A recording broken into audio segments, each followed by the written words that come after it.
The Pacific Ocean, west of Guam. Open water, no landmarks, no witnesses. 600 feet below the surface, a diesel-electric submarine cuts its engines, folds itself onto battery power, and goes completely silent. The crew does not move. They barely breathe, because sitting directly above them, invisible through 300 feet of seawater, is a U.S. Navy surface group built around a carrier, and the captain is betting everything on one thing. The Thermocline will swallow his boat before any sensor can find it. He is wrong. And this is the story of exactly why. This is a hypothetical scenario, built from real capabilities for education and entertainment. Every system named here is real. Every number is drawn from open-source technical literature. What you are about to watch is how anti-submarine warfare actually works, and why the ocean's own physics becomes the hunter's best weapon. By the time this is over, you will understand why a thermocline that hides a submarine from one sensor becomes an acoustic trap the moment you put sensors on both sides of it. 30 sonobuoys, 12 minutes, 1 ping. And a $400 million submarine that surfaces knowing every sound it ever made has been cataloged forever. Let's run it. First, the geography of the problem. The surface group is transiting a standard approach corridor toward Guam, a U.S. carrier escort that includes an Arleigh Burke-class destroyer, 2 frigates, and a logistics vessel. The corridor is known. Transit lanes in the Western Pacific are not secrets. They are dictated by depth charts, prevailing currents, and port approaches. Any competent naval planner knows where the group has to go. And that is the first gift the submarine commander uses. The sub in this scenario is a modern diesel-electric boat. Think the capabilities of a late-generation Type 039 or equivalent quiet coastal and blue water platform. It has been waiting, not moving, not transmitting. Sitting in what submariners call the layer, the thermal boundary that divides the ocean into 2 acoustically separate worlds. Here is the physics, because this is the whole game. Seawater temperature drops as you go deeper, but not uniformly. In the Pacific west of Guam, there is a distinct thermocline, a sharp temperature gradient, typically sitting between 200 and 400 feet down, dependi, NG on season. Sound does not travel in straight lines through water. It bends toward colder, denser layers, a property called refraction. When a sound wave generated above the thermocline hits that temperature boundary, a large fraction of its energy bends back upward. It does not penetrate cleanly into the colder water below. Think of it like a one-way mirror inside the ocean. Noise from above stays above, noise from below stays below, and the boundary itself acts as a reflector. The destroyer's hull-mounted sonar, an AN/SQS 5.3 Bose sonar, one of the most powerful active sonars on any surface combatant in the world, is radiating into water above the thermocline. When its pulses hit the layer, they bend away. Range against a target sitting below the boundary drops by as much as 60% compared to a target in the same layer as the transmitter. The sub's captain knows this number. He has bet his crew on it. What he does not know is that a P-8A Poseidon left Andersen Air Force Base on Guam 40 minutes ago, and the Poseidon's crew is not thinking about the thermocline as an obstacle. They are thinking about it as the walls of a box. The P-8A Poseidon is built on the Boeing 737 airframe, but calling it a passenger jet is like calling a scalpel a kitchen knife. It carries up to 129 sonobuoys internally, dispensed through launch tubes in the fuselage floor. It has a magnetic anomaly detector, a radar system capable of detecting periscopes in Sea State 4, and an acoustic processing suite that can simultaneously monitor dozens of sonobuoys and run real-time signal analysis against a library of known submarine acoustic signatures. The crew today is a mission commander, a tactical coordinator, 2 acoustic sensor operators, and 2 additional systems operators. They have been briefed on the threat corridor. They know where the surface group is. And they have a plan. The plan is geometry. Here is what actually surprises people about modern anti-submarine warfare. It is not about finding a submarine by luck or flooding the ocean with noise. It is about designing the geometry of your sensor field so that the submarine cannot move in any useful direction without betraying itself to at least 3 independent sensors at once. The ocean is 3-dimensional. Most surface commanders think in 2 dimensions. ACE-W crews think in 3. Horizontal spread, vertical layering, time. That is the entire asymmetry. The Poseidon begins its first sonobuoy run at medium altitude, wings level, flying a calculated bearing upwind of the probable threat axis. The tactical coordinator calls the first drop. Sonobuoys are cylindrical, expendable sensors, roughly the size of a large thermos bottle, about 36 inches long, 4.5 inches in diameter. They hit the water, deploy a small parachute to slow descent, and within seconds are transmitting. There are two primary types used in this scenario. The first is the AN/SSQ-53 differ, a passive omnidirectional buoy that listens for sound and reports both frequency content and directional bearing to any detected source. The second is the AN/SSQ-62DICASS, an active buoy that can emit a sonar pulse on command and report returns, functioning like a small, expendable active sonar transmitter sitting directly in the water. The passive buoys listen.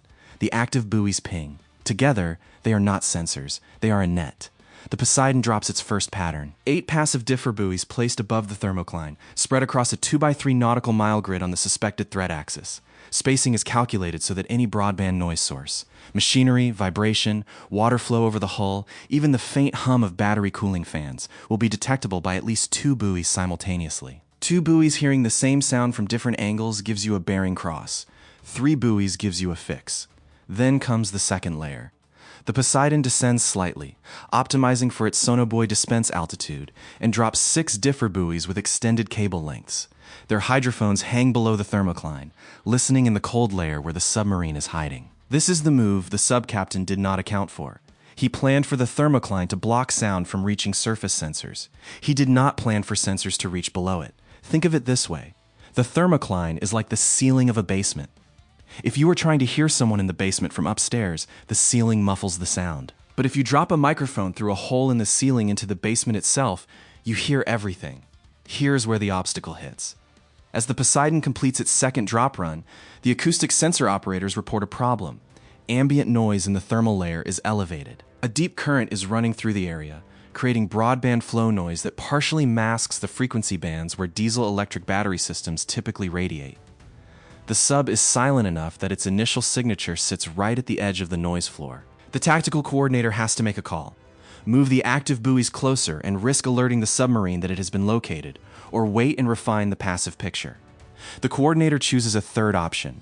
The MH-60R Seahawk helicopter from the destroyer has been holding 20 miles behind the surface group, waiting for exactly this. The Seahawk carries an AQS-22 dipping sonar, a transducer on a long cable that the helicopter lowers directly into the water, placing a high-power active sonar transmitter at any depth the crew chooses. Unlike a hull-mounted sonar, the dipping sonar can be positioned below the thermocline, in the same acoustic layer as the target. The Seahawk moves in, descends to hover at 50 feet, and begins dipping. Put yourself in the submarine captain's position for a second. You have been sitting silent for 2 hours. Your passive sonar is hearing nothing threatening. Some surface noise, distant machinery from the carrier group, nothing close. You believe the thermocline is protecting you. You do not know that directly above you, a 30,000-pound helicopter is lowering a sonar transducer toward your lair. You do not know that 14 buoys are already listening to the water around you. The first sign you will have that the geometry has closed is a sound, a single, sharp, active sonar ping, and by then the crossfix is already computing. The sub-captain has one move left. He considers it. Go deeper. Below the thermocline, there is often a second acoustic channel, a SOFAR channel, a deep sound fixing and ranging layer where sound can travel enormous distances. If he can get below that second boundary, maybe he buys more time. Here's the part that does not make sense until you think it through.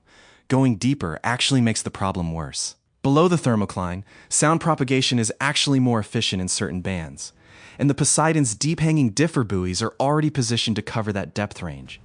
Every additional meter the submarine descends puts it deeper into the coverage envelope of the lower layer sensors. The geometry was designed to account for exactly this move. The box is not just around him horizontally, it is above him and below him. He is in a cage built from physics. The MH-60R Seahawk completes its second dip. The AQS-22 transducer is now hanging at approximately 400 feet below the thermocline. The tactical coordinator authorizes a single active pulse. The ping goes out. It is not the aggressive bellow of a destroyer's bow sonar hammering through the water column from above. It is a precisely aimed pulse transmitted from inside the submarine's own acoustic environment. The return comes back in under a second. Range, approximately 800 yards. Bearing, 273 degrees. The signal is unambiguous, a hard metallic return from a large cylindrical object oriented roughly north-south. Simultaneously, 3 of the passive differ buoys register a spike. The submarine, startled.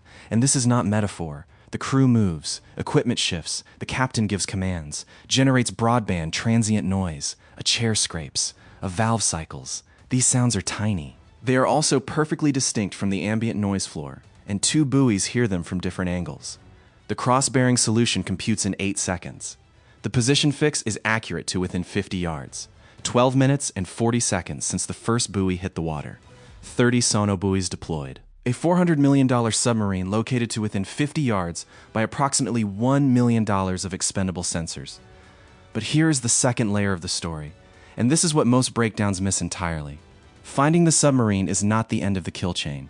It is the beginning. Because finding it and prosecuting it are two separate problems, and the submarine captain still has options. What would you do in his position right now? You know you have been detected. That ping was unmistakable. You are on battery.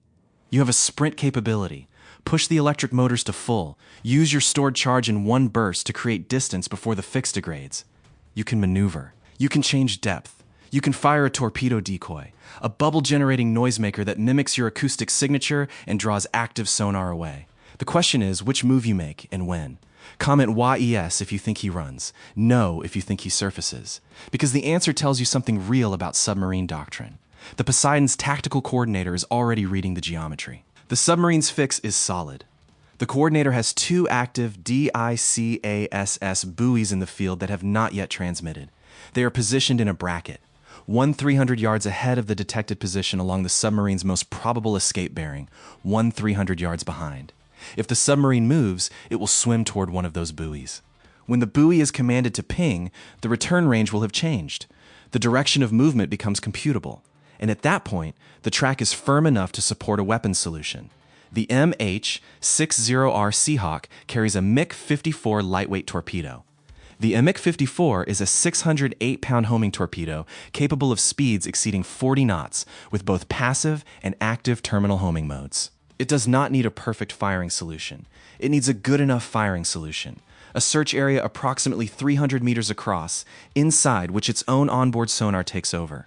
Once the MH-54 enters the water, it is hunting independently. The submarine captain would have perhaps 45 seconds from torpedo entry to impact. We are not going to fire it today. This is a shadow war scenario, and the resolution here is not kinetic. The resolution is the knock. The Poseidon's mission commander makes the call. One final active transmission. Not from the helicopter's dipping sonar this time, but from a DICASS buoy positioned directly above the submarine. The buoy emits a short, high-intensity active pulse on a frequency that the submarine's acoustic team will recognize immediately as a deliberate precision targeting ping, not a search transmission. The difference in tone and pattern is unambiguous to any experienced sonar operator. It is not asking where you are. It already knows. It is telling you that it knows. 3 minutes and 20 seconds pass. The submarine surfaces. On the Arleigh Burke's Bridge, the officer of the deck reports a contact breaking the surface bearing 281 degrees, range 4.2 miles. The destroyer's radar immediately acquires the conning tower. The Seahawk, still airborne, repositions for visual. The submarine crew opens the bridge hatch, and the captain appears on the sail. The standard posture for a vessel that has chosen to surface rather than receive the alternative. What this resolution reveals is the actual logic of deterrence in the modern Pacific. This was never about sinking a submarine. The strategic value of this encounter is not the boat that surfaced. It is the file that was created. Every acoustic sensor in that buoy field was recording continuously for over 12 minutes. The acoustic signature captured includes the submarine's battery cooling system frequencies, its pump cycling rates, its hull resonance signature at varying depths and speeds. That file goes into a database. The next time this submarine transits anywhere near a sensor, a sonobuoy field, a SOSUS hydrophone array, an Allied maritime patrol aircraft, it will be recognized in seconds. The submarine is not lost. Its anonymity is. And in the silent war under the Pacific, anonymity is the only armor a submarine truly has. The cost breakdown of this encounter deserves a moment. The submarine represents roughly $400 million in construction cost, plus crew training, operational overhead, years of investment. The Sonobuoy field that located it consisted of approximately 30 expendable sensors at an average unit cost of around $18,000 each, a total of roughly $540,000 of sensor expenditure. Add the Seahawk's operating cost for the 2-hour mission window and the Poseidon's fuel burn, and the total cost of the prosecution is somewhere under $3 million. The asymmetry is not accidental. It is the entire point of expendable sensor doctrine. You cannot afford to build a surface ship for every square mile of ocean you need to monitor. You can afford to seed it with 30 thermo-sized microphones. Worth saying plainly, the submarine captain made the correct tactical decision to surface and the decision that preceded it. Betting on the Thermocline without accounting for below-layer sensor deployment was not a failure of nerve, but a failure of doctrine. The assumption that a thermal layer provides concealment against a modern maritime patrol aircraft was valid in 1985. Against a P-8A Poseidon with a full sonobuoy load and a coordinated Seahawk dip sonar team, it is a blueprint for exactly what just happened. The closing question this scenario leaves open is genuine. Should the submarine have run deeper? The SOFAR channel gambit, descending to the deep sound channel and going ultra-quiet, hoping to slip below the sensor coverage, has theoretical merit, but it requires knowing the precise depth of the coverage envelope, and that is information the submarine captain does not have when the decision has to be made. The other option that doctrine sometimes suggests is going to the bottom, literally resting on the seafloor, shutting down all systems, and becoming acoustically indistinguishable from a rocky rise. Against passive sonar alone, this can work. Against a dipping active sonar positioned directly above you, the hard metallic return of a steel hull on a flat bottom is, if anything, cleaner than a hull in open water. There is a pattern here worth saying directly. In every scenario where a diesel-electric submarine loses to an ASW prosecution, the loss point is not the moment of detection. It is the moment the submarine moves in response to detection. Motion creates noise. Noise creates cross bearings. Cross bearings create a track. The theoretically perfect countermove is to not react at all, to remain so still that even after an active ping locates you, you give nothing more. But sitting still, while a MiG-54 is potentially being programmed with your coordinates, requires a level of command nerve that very few crews can maintain. And the Poseidon crew knows this. The final ping was not just a ranging shot. It was a psychological instrument. It was designed to make someone move. Here is the technical insight worth keeping from this entire breakdown. The Thermocline did not fail as a hiding place because the enemy was smarter. It failed because it was used as a static defense in a dynamic sensor environment. The thermal layer is real physics. It genuinely attenuates sound from above, but it does not attenuate sound from within. Any sensor operating inside the cold layer below the boundary hears the submarine as clearly as if the boundary does not exist, because from that sensor's perspective, it does not. The geometry that protects you from one direction is irrelevant to a sensor coming from another direction. Information geometry beats acoustic stealth the moment the adversary stops thinking in 2 dimensions and starts thinking in 3. A sonobuoy field is not a fence. It is a net with holes, until the holes are designed out by the spacing geometry. 30 buoys, 2 layers, 1 Seahawk, 1 ping. The open question is the one the submarine captain will be asking in his debrief. If he had gone fully bottomed the moment he entered the threat corridor, engine off, resting on the seafloor in a position he pre-selected from charts, would the outcome have been different? We genuinely do not know. Drop your answer in the comments, because that is actually a live debate in ASW doctrine circles, and we read every one. If you want the next breakdown, how an Arleigh Burke uses its towed array to detect a submarine that has already passed underneath it. That video is already up. Every system in this scenario is real, documented in open sources, and operating in the Pacific right now. What happened to this submarine's acoustic file is real too. Somewhere in a database, a signature is waiting for the next patrol. Subscribe so you get that one the day it drops.